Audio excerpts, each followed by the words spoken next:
Today I have a different kind of video to address an issue that recently came up for me that I had never really considered. Despite all the research that I've done on dyslexia and treating it, I had never realized the oversight that I'd made in never asking what it feels like to live with dyslexia. So on the BBC on the 12th of May this year, they showed a program called Inside Our Dyslexic Minds. I'll put the link down below. It's still available on BBC iPlayer, and I think it's a must watch for anyone who has a dyslexic member of the family. It was really revealing, really sad, really challenging, and gave a view into what it feels like to live with dyslexia. So this led to a lot of realizations for me that I feel it's really important to discuss and to make us realize as parents that sometimes we can be doing everything and still missing something that's quite important. So I realized that I had never actually asked my daughter how she experiences her dyslexia. And what was really interesting is the two subjects, it was a man and a lady, over the age of 30, both of them, I would say, and they were explaining how they experience dyslexia. So for instance, one lady was saying, if you ask her a simple question like, what time are we meeting? She knows the answer, but she said the answer is like a slippery fish, a thought that she just can't quite grip. She just can't get hold of it. And then by the time that she's actually wrestled and got it, she's forgotten what the question was. And he has said how he struggles with big chunks of text, that if it's a diagram or something, it's no problem for him. But if he's confronted with, for work reasons, large amounts of text that he needs to read, sometimes he becomes so anxious that he needs to take a week off. And it really made me think about my daughter's anxiety. She's always had a lot of anxiety, and we never really understood why she was so anxious. And I just thought, imagine going through life where, you constantly feel how we all feel when we start a new job or you start a new school. You constantly feel that you're worried that you're not going to know the answer, that you're not going to be able to perform as expected. And I noted down some of what they had said in the film to ask my daughter if she experiences any of this. And we always think that children see themselves as we see them. Well, I discovered that that's not actually the case. So one of the concepts that was discussed in the film that I wasn't aware was an issue was that they would have really good ideas, but when they would try to express them, they just don't come out. There's some sort of interference between the thought in your head and your ability to communicate it accurately. And they would feel people discount their ideas or move on to other ideas because what came out wasn't an accurate reflection of what they had in their head. And I was surprised that my daughter said, yes, she feels the same. A lot of the times her teacher will ask her a question and she knows the answer,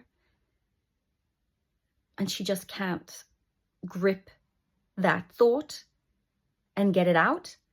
And similarly with the ideas, she'll have great ideas for projects, and then somehow when she tries to articulate it, just doesn't come out as it is in her head. So she feels frustrated all the time that she knows she can do better, or she has better ideas, but she's just not able to concretize them and turn them into something real because of this interference that hampers her ability to move forward. So I was really, really surprised to hear that. They'd also expressed worry about what other people think of you, which is completely understandable. If something that's very easy for other people is so hard for you, it's natural that you would worry, what are they thinking about me when I'm not able to do this simple thing? And luckily she said no, she doesn't worry about what other people think of her, but it brought to light that she's making some really harsh judgments about herself. And I wasn't aware of that before this documentary. So I think it's super important to be able to ask children these questions to find out what meaning are they making from what they're experiencing, because we all make meaning from what we live every day. And a perfect example that helped me understand it was when I was 4 years old, I think. We lived in Zimbabwe and we had a birthday party for me outside. And during the birthday party, our house was broken into. And I buried this somewhere. I only realized it many, many years later when I did an exercise in a book about uncovering limiting beliefs.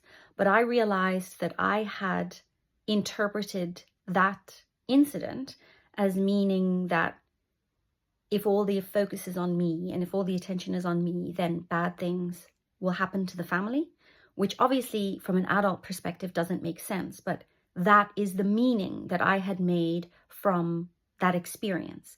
And that led to a lifetime of keeping your head down, trying to avoid the spotlight, not feeling comfortable if everything is about me, and not being overly conscious of what was behind that.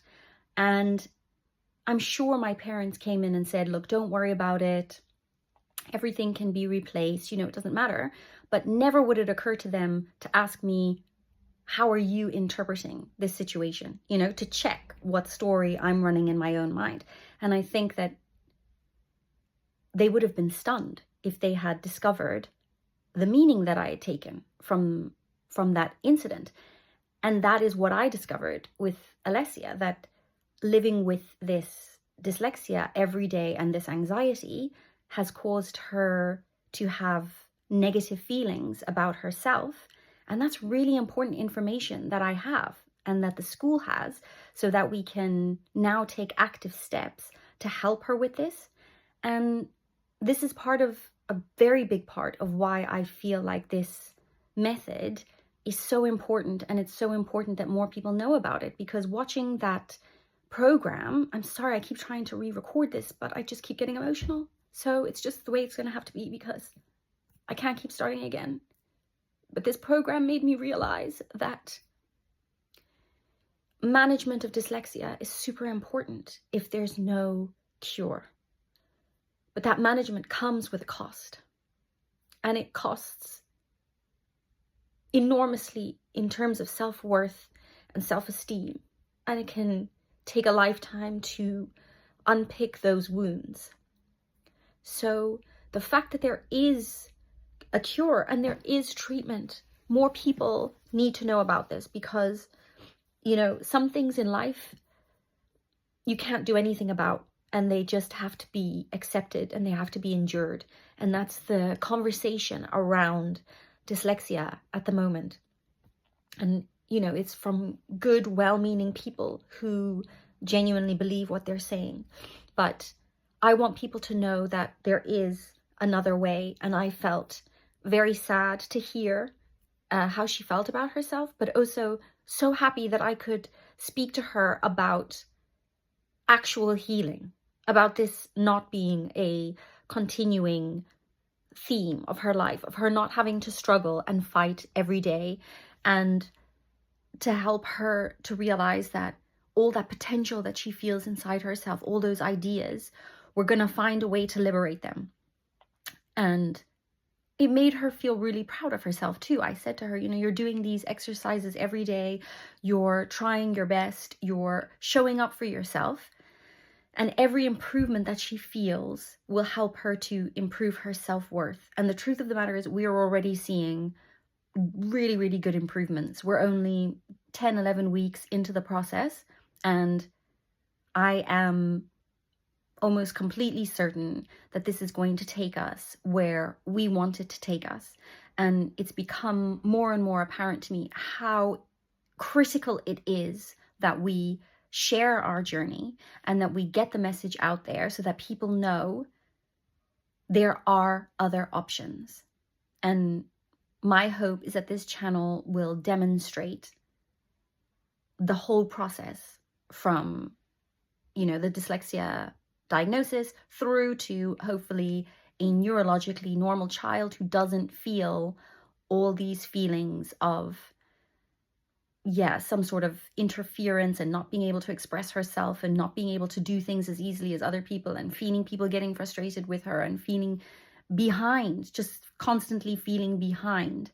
If there is a way to liberate even one person from that, then I think it's worth trying and doing everything that I can to get that message out there to as many people as possible. And I would not feel good talking about this method if it wasn't something that you could do without money. I completely understand that not everybody has the money to go to see a neurologist. It's not an easy thing to do, but there is so much that can be done without money.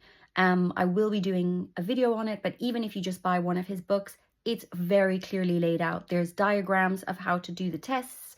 There's, again, pictures of how to do the exercises. It's really just diet, a bit of supplementation, and those exercises. So it's not prohibitively expensive. There's a lot that we can do without ever going to see the doctor. But there are plateaus. There are periods where the growth is not as fast as you would like. And that's what I want this channel to be about. If you want to start and you want some advice, please ask in the comments and I will do my level best to answer everybody.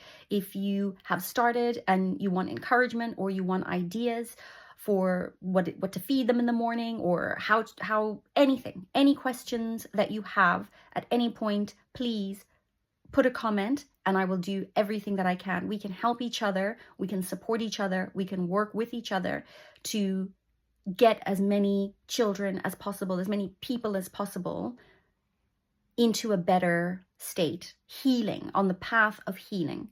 That is my hope for this channel. And please, any question that you have is a good question. So just send them in and let's help each other through this. So I hope this has been helpful. I hope that you have some ideas of questions that you could ask your kids. Definitely watching the show will help to formulate a question. You can just say, you know, this person experienced this. Do you feel like that? That's basically what I did, because I can't invent a question because I have no idea what the possibilities could be, not being dyslexic myself. So it really helped in children. You know, if you just ask them generic questions, they just say they're fine. So having a very specific, you know, this lady felt this, do you feel that? Really helped to elicit important information from my daughter. And I hope that that documentary will be of use to you too. So thank you for watching. I hope it's been helpful. And I hope if you want to start your journey that you feel comfortable asking your questions in the comments and I will get back to you.